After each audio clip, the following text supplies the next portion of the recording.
Okay, it's gonna go now. Nice.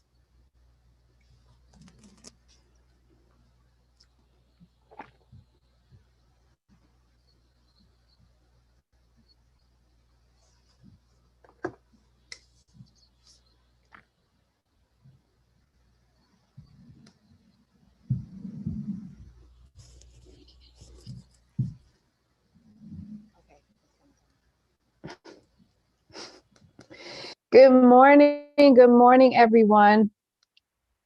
I just technical difficulties in the morning, but I hope everyone is doing well. Good morning, Karen. Good afternoon, Oh, Nadia. that's right. That's right. So, first and foremost, I put down 8 a.m. Eastern Standard Time because I was following the 4 hour difference that we would have, the 5 hour difference that we would have had. Um, but it literally came up that you all are 4 hours difference on a 4 hour difference until today, right? So how are you faring today? Yeah, all good. Had a good week, busy week, intense week, but yeah, really good. How are you? I'm doing good. I'm doing good. It's early for me, but I would have been up preparing and working on something. So I'm glad to be in conversation with you. It's been a while since we did it on the globe. So there's so much to catch up on. We normally have our conversations about education. We're either texting or we're having informal conversations. But we wanted to actually bring people into the fold to be part of the conversation. So I want to encourage those who are online, who are watching us, please make sure that you share any comments, add any questions. We are going to be diligently checking and answering as we go along. But I think it's also important if we give a little bit of background knowledge as to how you and I met, and our roles as it relates to leadership. So I'll let you go first. Look Why at the me? face. Look at the face. So I met Nadia in Dubai.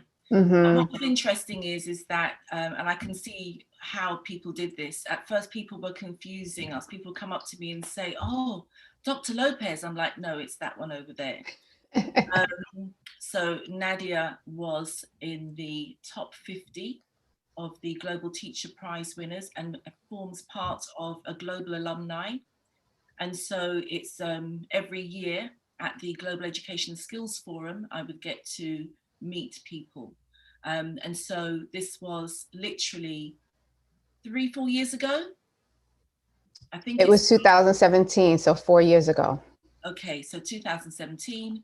And since then, we have just kind of locked horns in the most positive way about education. And we will do this informally, we will do this formally, but the reason why we're doing this is to make sure that just illuminating that conversation that we have, that sometimes we just wish, wow, we wish we'd have shared this with people. And it's not just about the UK, and it's not just about the US. We've made some really real global friends over the years. Yes. So, we want to be able to just switch it up. Sometimes we get very caught up in what's happening just in our neck of the woods. And actually, this is a global conversation, and hopefully we can share and learn from each other. Well, I thank you for saying that. And I think that that's why it's so important that we did have the on the globe conversation, because I can honestly say prior to becoming part of the Global Teacher Prize, Varkey Foundation family, um, I had tunnel vision. I was so caught up in education as it related to New York City and what was happening in the community that I served, that was Brownsville. And it's hard for you to think about education in a global arena, especially when you're not connected to anyone outside of your immediate world.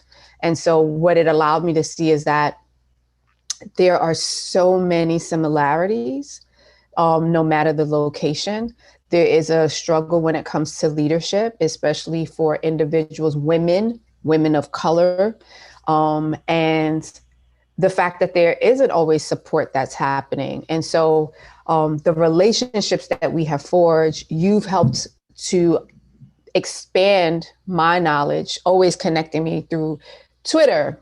Make sure you're following this person, sending me some type of article for me to read so that I'm up on knowing what are some of the international affairs that's happening in education. So I strongly encourage people that the usage of Twitter is not just for the sake of tweeting out and just, sharing your random thoughts, but it's also a way of connecting and learning about what other people are experiencing and building your network as well. You could do the same, with LinkedIn, but Twitter just has a different vibe when it comes to the international aspect of quickly checking in with people. And so for Karen and myself, I've served as a principal or head teacher by being a founder of Mount Hope Bridges Academy. It was a smaller middle school that is STEAM focused, so that's science, technology, engineering, arts, and math. But we're comparatively smaller than your school, right? So I had 215, 220 scholars, whereas you had more than 900. What's the exact number? Yes, so we have 930 pupils, about 140 odd members of staff. And it's a huge community, very diverse.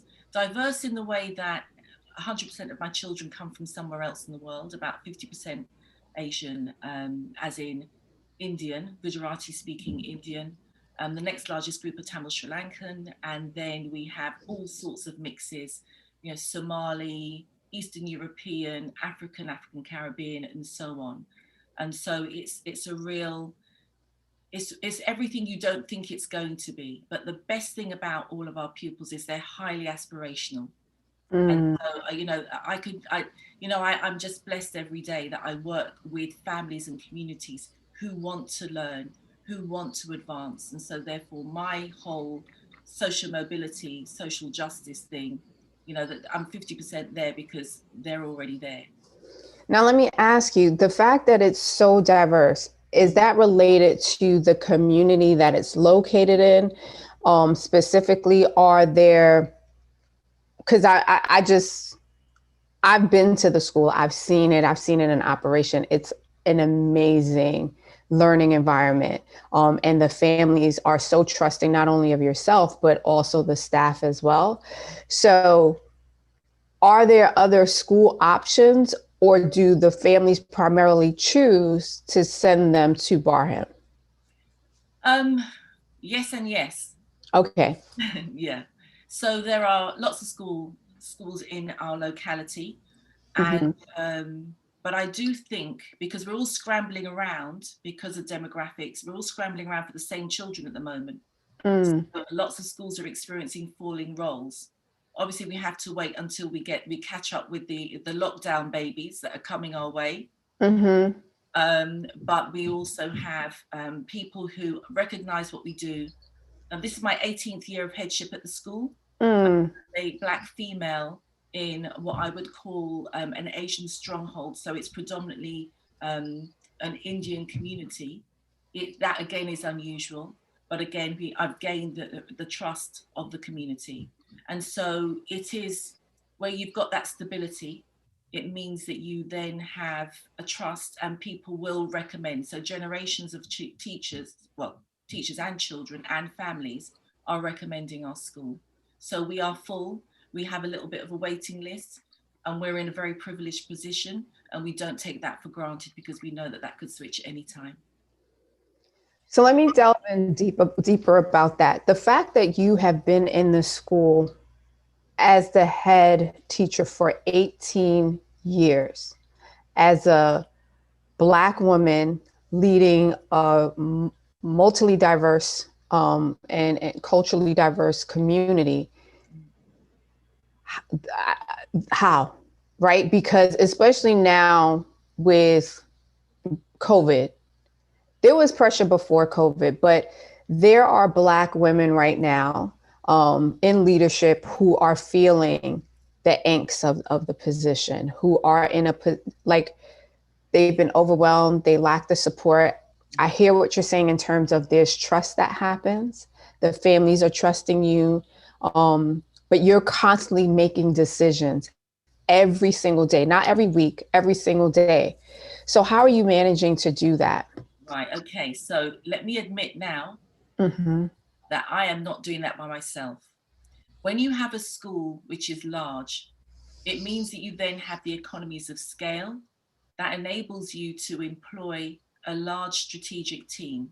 So when you spoke about 250, I have the structure beneath me, alongside me, let me say, includes what I'd call associate head teachers. And they are head teachers of the mini schools within my school. So early years, so that would be for 3 to 5 year olds, key stage one, which would be to 5 to 7 year olds, lower key stage two, which would be to 7 to 9 year olds, and upper key stage two, which would be for 9 to 11 year olds. There are four leaders, and they're making all the decisions at their level. Of course, I'm making those strategic decisions, Mm-hmm. those operational decisions that need to be made within their middle schools, their mini schools.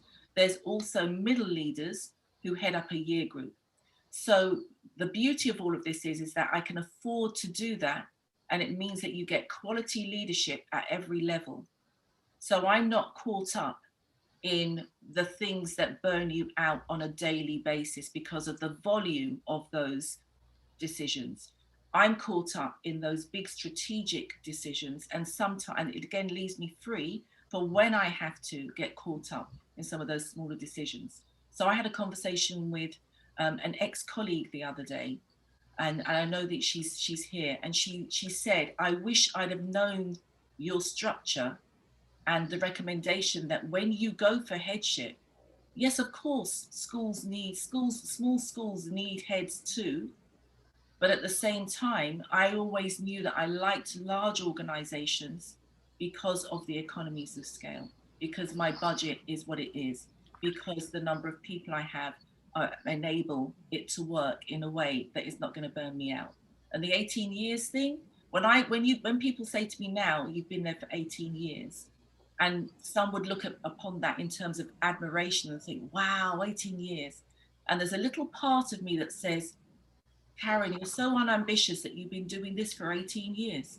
But because it's enabled me, that platform that I've just explained has enabled me to be outward looking, inward focused, global reach, keeping it eclectic in terms of all the different trusts and organizations that I'm able to inform, who are wanting the credibility of a current practitioner to be able to inform their practice, their strategy, and their direction. So you shared the success of what you've been able to experience in terms of your leadership is the fact that you have these various systems in place, right? Systems in place that are headed by other leaders in your building, right? But everyone doesn't have, so one, everyone doesn't have that capacity because every school doesn't have those assistant, like for us, it would be assistant principals, right? Like we would need to make sure that they have the capacity because essentially you're making them autonomous to make those decisions, to be connected to their team, to make executive decisions and have the conversation with you as to what's going on while you manage the politics that go above you. But how do you as a leader develop yourself to become that person who can strategically be able to function as a large organization? Because that really has to do a lot with organizational structure and behaviors. And everyone doesn't have that. A lot of times we see that in business capacities. And even though education is a business model, we're not often taught the business sense of things. You know, we taught the emotional side, knowing your content, being able to understand the standards, assessments, but the day-to-day how to run a business, that's not often taught. So one, where did you learn that? And how are you helping other leaders so that they can also apply those things to their own organizations? I learned as I went along. I have to give credit to the deputy head teacher that I was, and I had a head teacher who again gave me. So when I was deputy and she was head, and she gave me a lot of autonomy, and I could see what was going on there. But actually, I think I have to say that I learned as I went along, and whenever I have the opportunity to facilitate leadership training at a national level or a global level, I always try to instill some of that. So I will talk about leadership in that way, in terms of strategy, in terms of how you manage people, how you manage your organization. Because as much as I could sound as if it's all very organized and all very strategic, the reason why I'm also still there every day, well, not almost every day, but what the reason why I'm there is that I still have a love of being around children. That's the thing that's keeping me at school. So any opportunity I get for that kind of training, either in a coaching sense, in a one-on-one, or in a wider scale, in terms of global or national or local training, I will always impart that. So you talk about the children, and I think that for me, one of the things I miss immensely of having transitioned out of my role as principal are the children.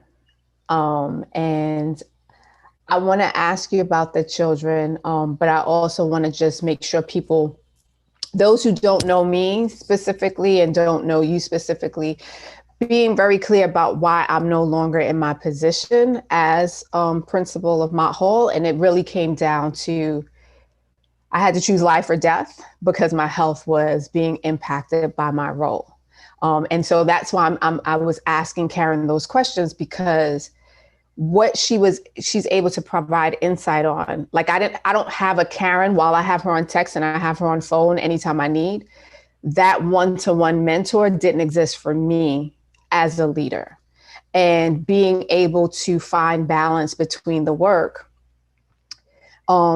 became extremely hard because leaders don't often have the coaching that they need in order to build their capacity to be vulnerable, to ask the questions, how can I do this without feeling inferior and feeling like they're being judged? And then I'm a single mom. And so everything landed on my lap. And while I did have an assistant principal, I was her mentor. So I was her mentor before she became an assistant principal. Then she worked for me. And then like we're in the throes of everything. So there was just never a moment to breathe, to really strategically plan. Everything is every year something changes. And then COVID happened and every day something was changing. And so my health had already been compromised. I took a medical leave and I found myself in the throes of supporting the school and it wasn't sustainable. And so leaving something that I am passionate about, leaving my children have been the hardest thing I could ever do. And I find different ways of trying to still stay connected, but it's hard because the school is virtual, not virtual, and all of these things. So for you, you've been in school for a minute, then you went to virtual. I think just recently you all went back because there was an uptick of cases again. So you shared with me that you're I don't know what year six. Was it the year six who had a conversation with you? You had to do a press conference and they were asking you so many questions. So I wanted to share with folks what was the type of questions that Karen had been asked by the young people. Did you send it to me in an email? Yes, I did. Okay, let me see if I can find it. Shall I give you a little bit of context while you're looking? Yes, go ahead. Mm-hmm. So we have been in national lockdown since the Sunday, the 20th of December, and we have a roadmap out of lockdown. And the step one in that roadmap was opening the schools on March 8th. Schools were opened at the same time, primary and secondary, which would be elementary and high and junior high for you, and opened in a way that wasn't phased, it was full on. And we've been back so now for 3 weeks. Our concern, I think nationally, was going to be about what would be the implications of all children coming back to school at the same time. The local concerns would have been around, but also about that, what were they going to be like when they came back? You know, mentally, what were they going to be like? Physically, what were they, how were they coping? But also, what kind of curriculum were we going to have for them? For me, it was very simple that we needed to quickly put in place a curriculum which was going to complement the online provision. So it was going to be real, it was going to be face to face, it was going to be interactive, it was going to be practical, it was going to be outdoors, it was going to be games, it was going to be all those things, forest school, etc., etc. So one class invited me last week they were holding a press conference for me. So they were excellent. I walked in and, you know, they all were with their questions. And I asked them, because the questions were so grown up. Yes. And exactly. Year 6 are 10 to 11-year-olds. So they will be going to secondary school at the end of this academic year. They'll be moving and leaving us. But I just thought I'd share the questions because they were very insightful. So I'm going to read 2 of the questions that were here. One was, what difficult decisions did Barham face in terms of school reopening, and how were they resolved? And then another question is, if you were prime minister, would you have made different choices regarding school reopening? Wow. Okay. And so I'm going to ask you to answer those questions. And let's start with the one around, if you were prime minister, would you have made different choices regarding school reopening? So, have to be really careful about, because of course being prime minister is really difficult. You're caught between a rock and a hard place. And initially, when we opened in the middle of June, it was a phased reopening where we had particular year groups coming in and all that. And we spoke about that in the last On the Globe. But this time around, we came back full force. And not only did we come back full force, we had the secondary school pupils were to have, within their first week or so, 3 lateral flow tests. So lateral flow tests are the ones that are self-administered, and also all staff in schools get to use these twice a week, Sunday night, Monday morning, or Wednesday night, Thursday morning. And the secondary schools, obviously the children, the young people are using them as well.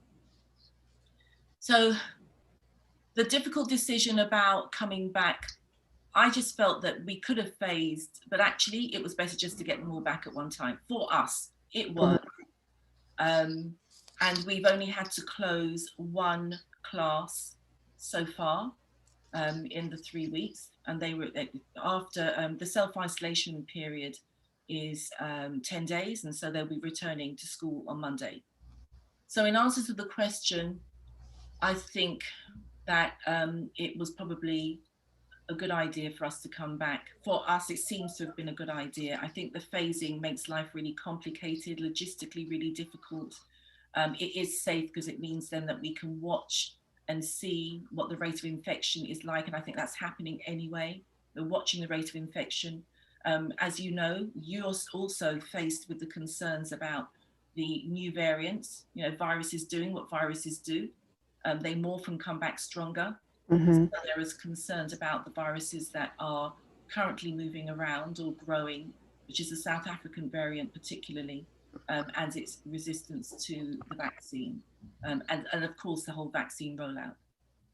So yeah, I think if I were Prime Minister, and I think what's happened over the period of time that we've been in this particular way, it's over a year. So in the week, on Tuesday, the 23rd of March, we had a national day of reflection, which was recognizing it was a year since we went into lockdown, but also all the things, the tragedies and everything else that would have happened over the year. And at the beginning of the pandemic, I would have been critical of the way, the timing of certain decisions and the communication of certain decisions and the coherence of certain decisions. But I think that the Prime Minister has the benefit of hindsight and is doing things as a consequence, because it has been very difficult. And so it's so easy for us to ask the question, right? Like we even offline, what could they have done differently? And the reality is that in the midst of leadership, people are trying to make the best sound decision. And we know the effects of the isolation of not being in school. It's not just about the children missing being amongst their friends and play and learning. It's also the adults who are dealing with, the social isolation. And we don't really talk about that. We talk about the need for children to be amongst each other for their own growth. But we don't really explore and speak about how there are a lot of adults who are struggling with mental health. They may have had underlying issues before, but it was exacerbated by being home, by being in a space where, for you, we talked even before we got on this conversation, how I remember going to your school and every single morning, there's this morning meeting of the entire team, every single day. So whether I work with you directly or not, if we're not in the same department, at least I was used to seeing your face in this meeting. And so now people are just meeting once a week.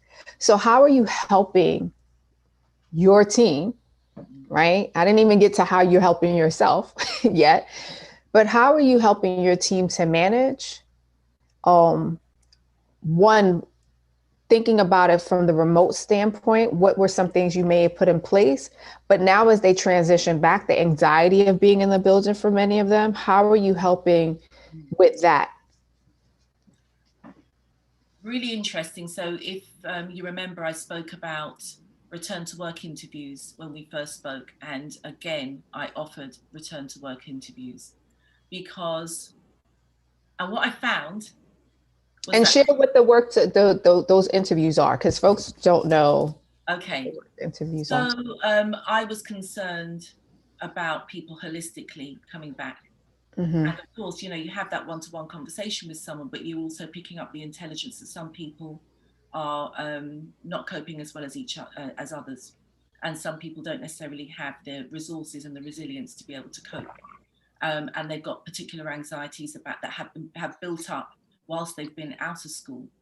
And so, return to work for me is the magnificent 7 questions of how are you, as in the kind of in the Caribbean sense, how are you in yourself is the question. How are your friends and family, because that affects how you behave. What is it, what are your coping mechanisms? What concerns do you have, if any, about returning to work? Obviously, there is also a risk assessment that each individual completes. And then, do they have concerns about the travel to and from work? Because some people are having to use public transport, which of course has its own anxieties. And then, is there anybody else in the building or anybody else that we work with that you are concerned about? Because I'm very aware that people have these kind of spiky friendships. And then, is there anything that I can do for you? And if so, what would it be? So that kind of gets to the heart of it. I conduct those interviews face to face, obviously at a great distance within my room, and they can wear a mask if they want to or not.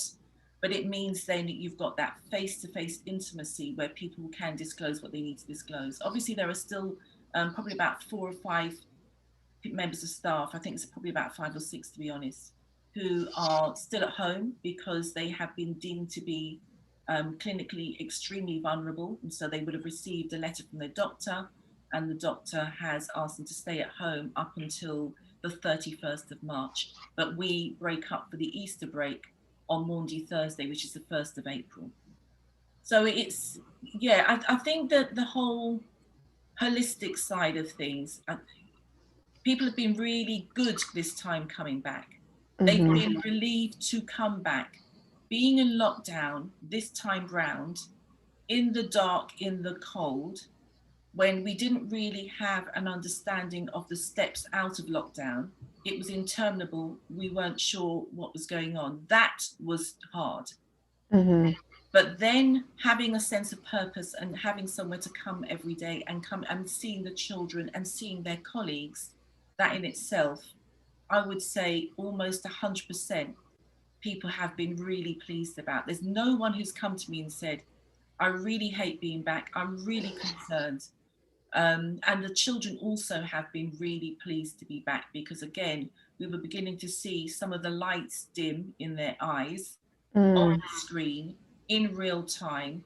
And that would have been reflected in their engagement. And because they would have been pulling away in terms of engaging, there's only so long that you can do online learning to that extent. Yes, we had the 2 lives. We did a live in the morning, a short live in the afternoon for each class.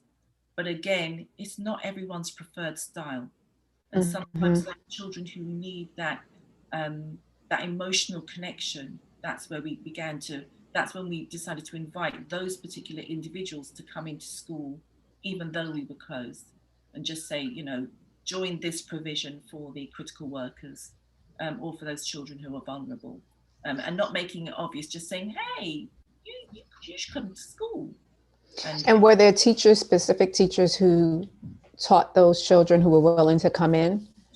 Yeah. I mean, my thing has been, and again, going back to the Prime Minister question, I've had to be the Prime Minister of my school and make life and death decisions, particularly with this second wave. This second wave, I'm sure I heard statistics this week that took, in terms of, we've had 126,000 deaths in the UK. And so the majority of those, in fact, half of those deaths took place in this second wave, but in a really big way. So where we will have had a peak of about 900 to about 1,000 at the peak in the first wave of deaths in a 24-hour period, you will be able to relate to this. On Inauguration Day, again, that was the peak. Was that late January for you? January 20th. Okay. We had 1,840 deaths in the previous 24 hours on that day. So that was the kind of thing where it was, you all need to stay at home. You all need to work from home. Even if you're coming in to prepare learning packs, we're going to phase that so we don't have everybody in the building or too many people in the building at the same time. And it was just skeletal staff in terms of the admin team and skeletal staff in terms of the leadership team, because I had to be God and say, here's education and here's life and death. So I need to make sure that I keep you safe. We have this thing at Barham, safe, happy learning. Safe, the happy is the well-being part, and learning is the learning.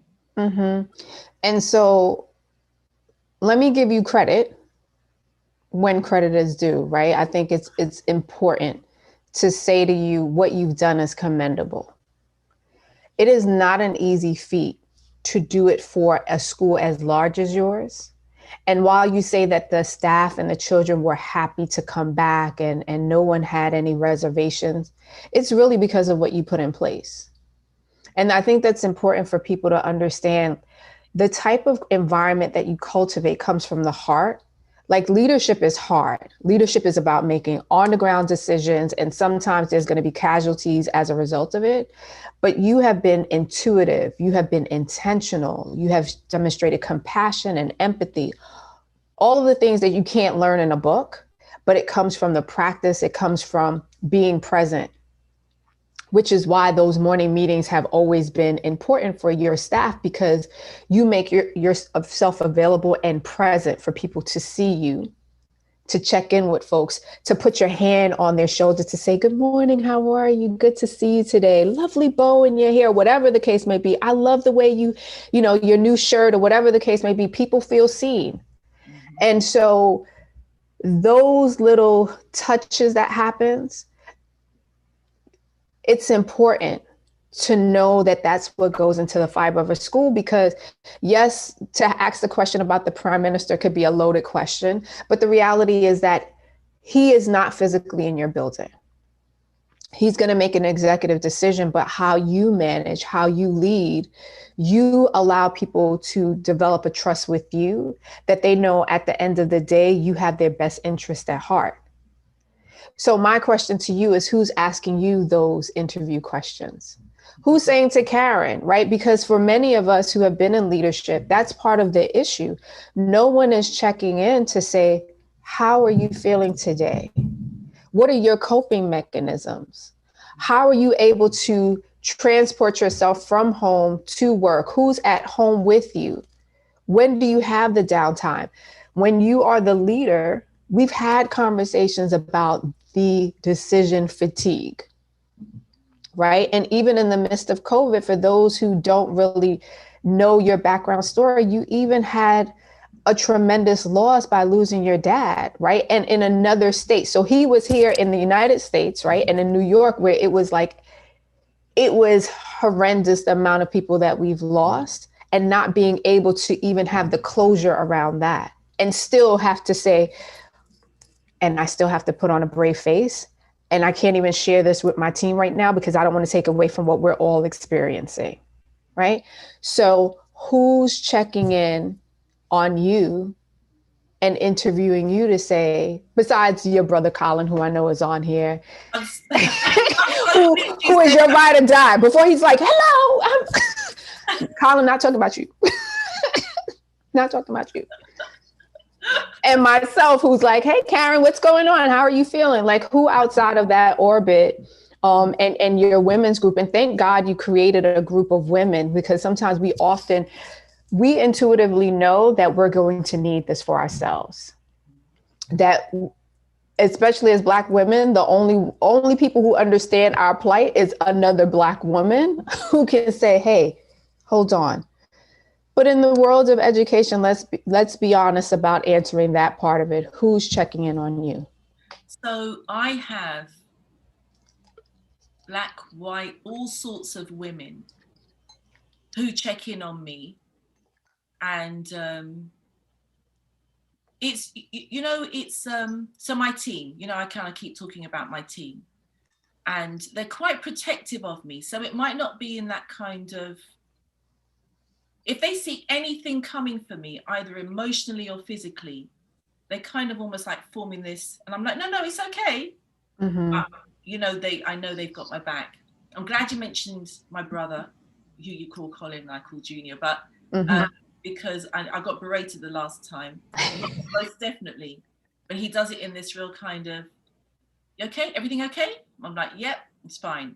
And it's that's really good. We've talked about the friends. But to be honest, Nadia, what you give, you get back. Mm-hmm. People know my heart, they know my intentions. And I get that back. I don't feel unsupported at all. I don't feel as if, this is, people always talk about it's lonely at the top. I've never felt lonely. I would say it's overstimulating at the top. I have to protect a little bit of, as a kind of I'm a natural introvert. I know you're thinking, yeah, right. But that, where I get my energy from, I have to sometimes protect that so that I'm not overstimulated. So I have a moment to be able to draw energy from within and be able to do what I have to do. But I've always had a good ride with all of this. I've never felt, sometimes as a Black woman, I felt alone in certain places, but not alone in terms of lonely, just being the only person, Black woman within, or Black person within a particular. So, you go to like a national conference, or you go somewhere and you come back and you say, yep, I was the only one, Mm-hmm. But I've never and most of the time, I have to declare this, it's been to my advantage, because it's not just about being the token Black person within the room. It's about having some opportunities to be able to break ground, to be able to set a path, to be able to influence.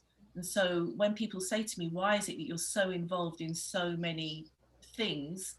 It's because I get these opportunities and I can't say no, because I just see it as an honor and a privilege, to have the opportunity to include others, to bring others with me, and to build that ground. Well, I'm looking at the comments and I'm going to go to a question that's here. And I want to encourage folks who are joining us. Thank you so much for being here with us on a Saturday. You could be anywhere at this time, but we are grateful that you are checking in and listening to us have our conversation, our casual combo.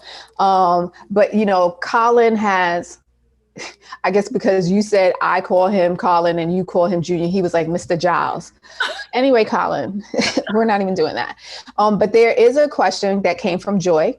Mm-hmm. And Joy said, how are you, or did you prepare pupils and staff to manage the transition, given the impact of the lockdown had on their mental health and well-being? So how have I prepared the children and the staff to manage the transition? I think it's that giving them both. So it's, you know, when you say to the children or say to the staff, I want that curriculum to be, I don't want you to come in and just do what you would normally do. Mm-hmm. I want you to do something really creative. I want you to do, you know, the board games and the you know, the mile in the morning and all those things, all those practical, etc. things. And guess who was most excited about those activities? The staff, the teachers. They loved it. They've been excited by it, and I think that that's what's really managed things for them. Mm-hmm. Is that they have, and individually, people have come to me and said, "Thank you for giving us the autonomy to provide a holistic experience for the children, because I'm actually really enjoying crafting that. I'm enjoying working with it, and it means then that if they do want to move into things that are more formal, they had a lead into it."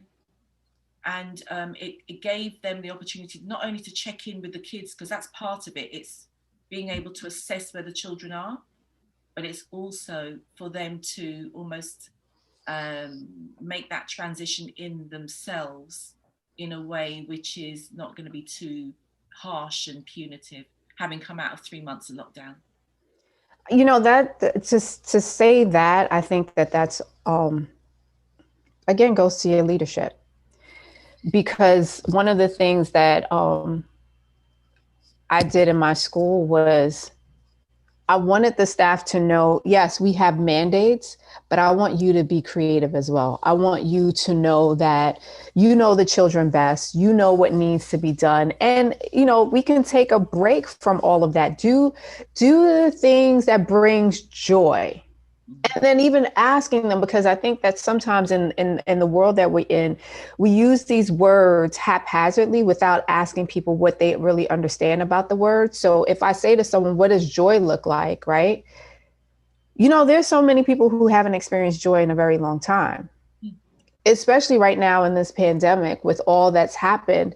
You can't get outside. So the question would be like, what do you do for fun? What do you do in terms of your alone time, your quality time, right? It wouldn't necessarily something outside, like going with family or, you know, for me, it was always shopping. That brought me a lot of joy.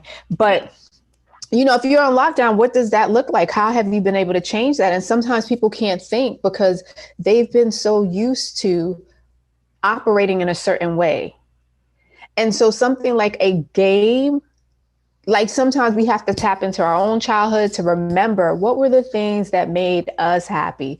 What were the things that we could do for endless hours that didn't cost us anything outside of the price of the game, of course, but what were those things? And you'll see the adults become competitive. They'll share stories. All of these things will happen naturally. And then by bringing that into the classroom, the children see a different side of the adult as well. And it's so important to create that space, just as it's important for people to understand and see that leaders, we all have different experiences, right? So Karen's experience as a head teacher in the UK as a Black woman is different in many ways from my experience as a woman in New York City, because in our respective spaces, I feel like in the structure of the school system is a little bit more controlled, right? There are people who are literally on top of you in the New York City Department of Education, where you don't have like this island where you could just kind of be like, I'm going to do. In my building, yes, it was an island, but there's also this constant in your ear. And so, but the similarities was establishing the space where there was trust, where there was check-ins, right? And so for me, the exhaustion wasn't so much. It came from the stress that came from above, but I was constantly checking in with my team. My team checked in with me, but my ability to give in such a vast way, it's like I have to be that person who has to tap all the way out because I'll still keep plugging in. We know how I am. Like Karen will literally say, darling, so I'm looking at your Instagram and you're doing a lot, right? Like, when do you sleep? When do you, like, she has to check me and I'm like, oh yeah, I'll just keep going. And she's like, okay, well, we need to settle down a little bit, right? And you need someone to do that for you. And so, I want to encourage folks who are checking in, it doesn't matter in what industry you're working in, to be aware of yourself first. Be aware of yourself and find your tribe. It takes time because, you can't trust everyone, but you do have to have a tribe of people who check in with you formally or informally. And whether that's a coach or that's a mentor, that's your good girlfriend, that's your good guy friend, that's whoever, you have to have those people because they help to ground you and you don't have to feel like you're drowning all the time. And know that whatever you're doing, it is hard. It is hard, but you have to learn to give yourself some grace as well. Can I just say that, when you just talked about that, it reminded me, I've got a really good colleague called Georgie, and she's head teacher of a local primary school. And you spoke about finding your tribe. And she, on the surface, you may see that there will be lots of differences. And she's so creative and she's so upbeat and she's so jolly, and she's created a curriculum which is going to, is her roadmap, I think, for her community and a community of schools that she's connecting with. So what I would say is it's about collaboration. And, sometimes I think I remember it was either last Saturday or the Saturday before, I connected with Georgie, and we were just obviously talking about all the great things that we could do educationally and whatever. But again, her energy and the giggle that I had, that was energizing. So it doesn't always have to be, I think, a coach or a mentor, or it can, in addition to that, it can be somebody with whom you vibe with, is your tribe, who pulls you in different directions in terms of their energy and their creativity. And that in itself sustains you in the same way, Nadia, that in a different way, but in the same way that we are still talking. We could have met each other 4 years ago, had a conversation, like each other on Twitter. Exactly. Yeah. but that for some reason we're still vibing. And every time we have a conversation, it's like, yeah, and we could do this, and maybe we could do that, and we should do this. And that in itself is just so, it's like food and drink. It definitely is. And what I love about every time we speak, it's just like a new idea sparks. Like we will share information and it really doesn't matter, I think the overall experience, we don't look at it from who has more experience in whatever space.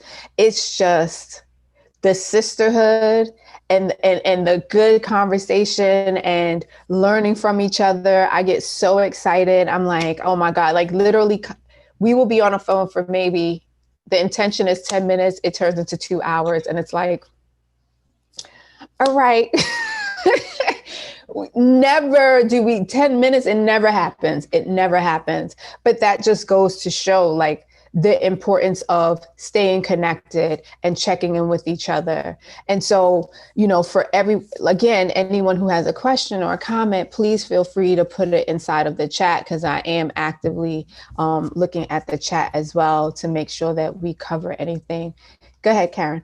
I was just going to say, the colleague that I was just speaking about, if she could put on her on the chat her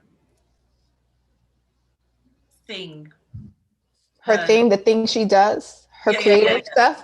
Yeah. I couldn't think of the word. Her site, what is it, the website or the, okay. Yeah. Inspiring head teacher or something. I can't remember, Georgie, but it's something where, and she's writing a book, and she's just doing all sorts of great things. I just think that she has a lot to share, and I think that if people could link either on, she's on Insta, so yeah, share your Instagram handle. Please. And Ursa was on here as well. I would love for her to share. Yeah, she was on here. She was one of the first people on here, her and Emma. So, it's important to share resources. And I know Eartha has now created a nonprofit organization, and she also was a teacher and doing amazing work, but she is all things creative, tapping into children and, their abilities through sports and building confidence and giving especially girls voice in that area. So it's important for us to be aware of who's out there and make those connections. And I know that I also saw Kenya on here. He is Ken is the I sit on her board. I'm a founding, I got to say correctly, proposed board member for Intellectus Prep, which is a proposed charter school that will be opening up 2022. We're claiming it in Westchester, New York. So I know she was on here as well. Wow. So there's a lot of powerful things that's happening. And I know that there are also a lot of people who are always thinking about opening up a school. And I hope that even in listening to our conversation, that folks understand that even to think about opening up a school or entities that's academic driven, the importance of leadership, the importance of having a vision and articulating what that vision is, the importance of onboarding the right people, because the people that you hire makes a wealth of difference in terms of the buy-in, how your vision is articulated to everyone else, how they carry things through, right? Those things are really, really important. And then the commitment piece, because you can't just have an idea, whether you're leading a school that you go into or a school that you start, you have to be the person who is present, because you always constantly have to take a pulse of what's going on in that community, because if you don't, you can't be responsive. And that's what you're always doing, Carrie. You're always responsive, that you've always avoided the whole reactive thing. Like if you could avoid being reactive, you want to, knowing you're very thoughtful, even though there may be times where you have to make an immediate decision, but you will still give yourself pause to think through and be very measured about, let me think about what the implications of this decision will have beyond today. And everyone doesn't have that. Uh-oh, you have a rock that says something. Oh, pause. Did you do that in a class or something? Did you an activity, or did you buy that? I found the stone on a beach and I painted that, and it sits on my desk. I love it. I love it. Eartha has a question. What are the top 3 needs coming out of communities following lockdown?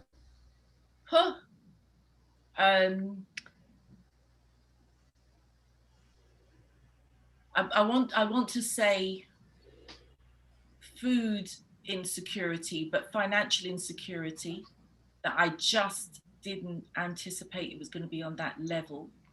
There are videos going around our community of people waiting in line for the food bank on a Saturday morning. And we host a food bank ourselves on Thursday afternoons. The other thing is, of course, we all know about the domestic abuse within homes. Mm-hmm. And many of our children, so in terms of the vulnerability of children, there's a new definition of vulnerability, and we can all kind of contextualize that for our own schools and our own areas. So just all sorts of things that are happening in the home that our children are bearing witness to and not getting any escape from whilst they're in lockdown. And I would say some of the learning needs, because of course, if we're thinking about Maslow before Bloom, or as you call it, Maslow, don't you? Mm-hmm. Bloom. I'm just thinking about the learning needs, those verbal communication. I was having this conversation with Joy and Grace this morning about a generation of 2 to 3 year olds who experience people speaking to them. They can't they can't hear the enunciation, they can't see the articulation. And so I think some of the speech and language opportunities for younger children, and also those lockdown babies, those kids that were born in times of COVID, who haven't really met people, haven't really seen a lot of people, not even their family members in terms of their extended family. And I was just saying that even if at home you put the subtitles on for those children, when when they're watching television and they get to see words and hear words at the same time, that's going to be helpful. So Arthur, I think those are the three. When I was talking about Georgie earlier, she said that she couldn't put in the chat for some reason, but it's at dynamic_head teacher.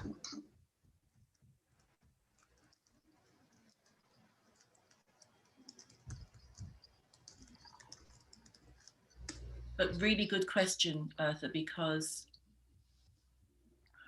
I think some of the emotional social needs, as I said, with the lights going off in children's eyes, Mm-hmm. and that real time, and seeing that withdrawal, and some of the fears that they had. There was one child who came back to school end of February because we wanted him to come back because he had great concerns. He hadn't left the home since the 17th, 18th of December. The first time he came out of his house was when he came back to school. You probably will have children who may self-harm as well. Yeah. As early as primary age.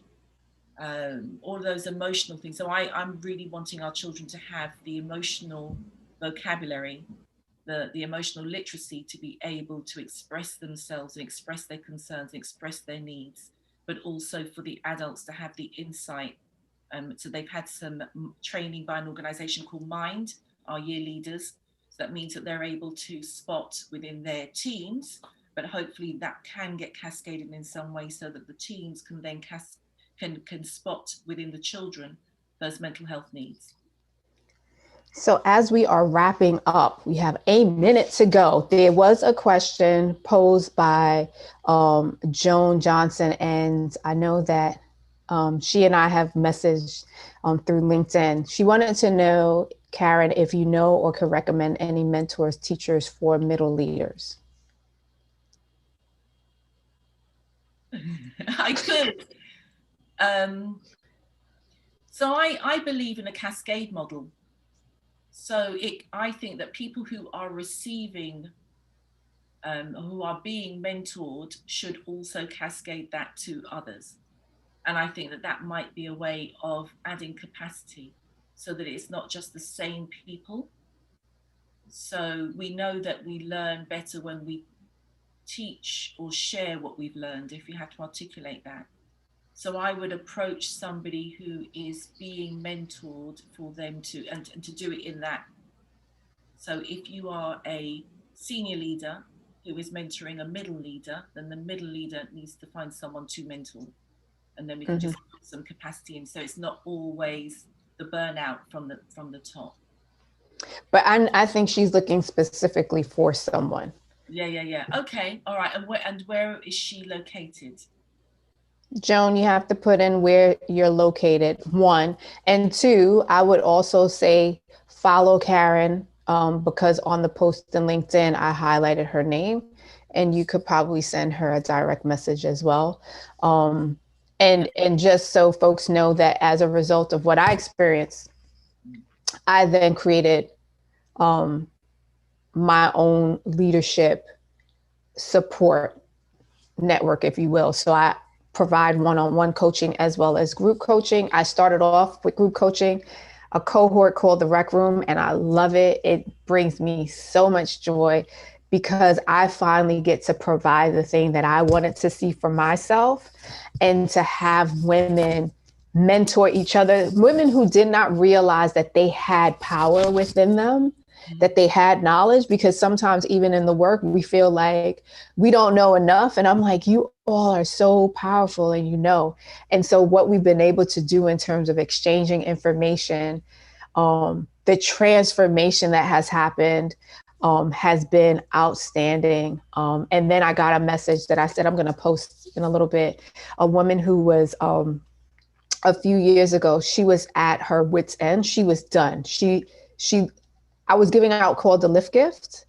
You ever seen my Lift Gift where I give away a book, my favorite things, and I'll put it up and I'll say to people, it's little inspiration for trying times. And I ask people to tell me an experience that they're having that, or someone can nominate someone that they would need a Lift Gift. And this woman, Shamika Brown, texts me, emails me. She answers the question. She was like, I don't even know why I'm answering this. I don't even want to do this. I'm so over it. I want to, quit. Like, she had such everything negative. She was like, but I guess I do need a Lift Gift, right? Mm-hmm. And so I read it and I was like, I'm definitely going to send it to her. 3 years later, she emails me and she says, I want to let you know that because of your story, because of you sending me the Lift Gift, I entered a doctorate program. I transitioned out of, she didn't want to be a principal. She recognized that after reading my book, but she still wanted to help teachers and principals. So she became a coach, and now she's Dr. Shamika Brown, right? And so something like that, just know that maybe the place you're in is not the place you need to be. And that's why that's important oftentimes to seek support, because you will feel like you're at your wit's end, and sometimes you don't know what other options you have available. And so I would suggest, like I said, Joan, reaching out to Karen, because she is in the UK space. She's in Harrow, she said. Did you know? Oh, okay. That's really clear to me. So what I would say as well, the great thing about the pandemic is that we are now using virtual platforms really well. And so your coach does not have to be confined to your space. Harrow. That your coach can be, I would recommend Dr. Nadia Lopez. I don't know if you've heard of her, but she's a coach. And in fact, she has coached me and a group of my friends. And we are very grateful for that as well. And I think it's an investment. Sometimes we shy away. We want someone to do something for free. Listen, you would pay gym membership, you would pay for going away to a spa, you would pay for doing a course, you would pay, but then another friend of mine is currently receiving coaching. It's costing nearly £400 a month. But if you think about it, and she's getting full sessions, and that's an hour, 4 hours of coaching and everything else that goes with that, you don't have to have that for life, but you're going to have that for a period of time. That is an investment in yourself. You owe that to yourself. But I would recommend Dr. Nadia Lopez, whoever she is. So she did reach out to me about my coaching, the group coaching, because it's 7 p.m. my time, midnight on your side, the time difference. But because there have been people from the UK and various parts of Europe who said, I would love coaching, I was waiting to see how many people actually responded, because I was planning to do a second cohort, calling the international cohort, because then I could do early in the day, which would be more feasible. So yes, Joan, I know that we spoke about the time difference, but there's also another resource in Karen as well. And that's the importance of it, right? Being able, you don't have to just have one person, because I know Emma's on here. Emma gets coached through Karen. And then Emma has also enrolled in my vision class as well. So coaching can come in different ways. and you just have to be open to what's available. But I do appreciate you for reaching out and also being on this platform. So I'm going to quickly put into the chat where people could find out more, and it's coming under, if you see it, it's under the elevated. I'm writing under the elevated thing because that's the way it came up. But you can see it there. You can check out elevated under elevated U, and if you click on the actual Dropbox, it will also come with the rec room, so anyone who's looking can find out more information. But we want to thank you. I want to thank you, Karen. This has been fun. This has reinvigorated not just myself, I'm sure you as well, Karen, because we've been trying to put this on the books. But the reality is that because of everything that was happening, it was also important for us to give ourselves grace, because to speak to folks, to do this does take energy. It does take time. And we wanted to honor, how much we have to give to everyone else, but also preserving ourselves. So I want to encourage people that, when you come across where you want to give, but you can't, it's okay to not do it. It's okay to take a minute, because there's going to be other times. And this was the perfect and right time for us to do this. So, we look forward to the next On the Globe, which hopefully will come in another month. And we will continue the conversation. And I just love and adore you, Karen. I think that you are amazing. And I love having you in my sisterhood and as a girlfriend and as a mentor. And if you have any parting words, please share, and then we'll be out. We'll peace out. So all I would say is that I really appreciate this platform. And, it's been quite self-indulgent in a way, because I've had an opportunity to share, because you have orchestrated it in that way. And I love the parts where you're sharing too. But I really would like people to have a look and see what Nadia is doing in all manifestations. I know when you're seeing the full range and breadth of what she does, you will also be tired.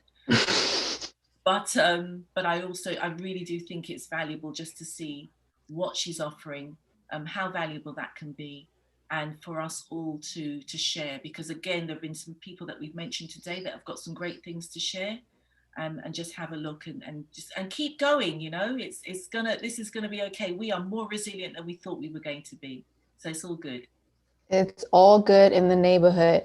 So until next time, folks, please be safe. Take gentle care of yourself. Enjoy spring, and have a great Saturday afternoon. Bye.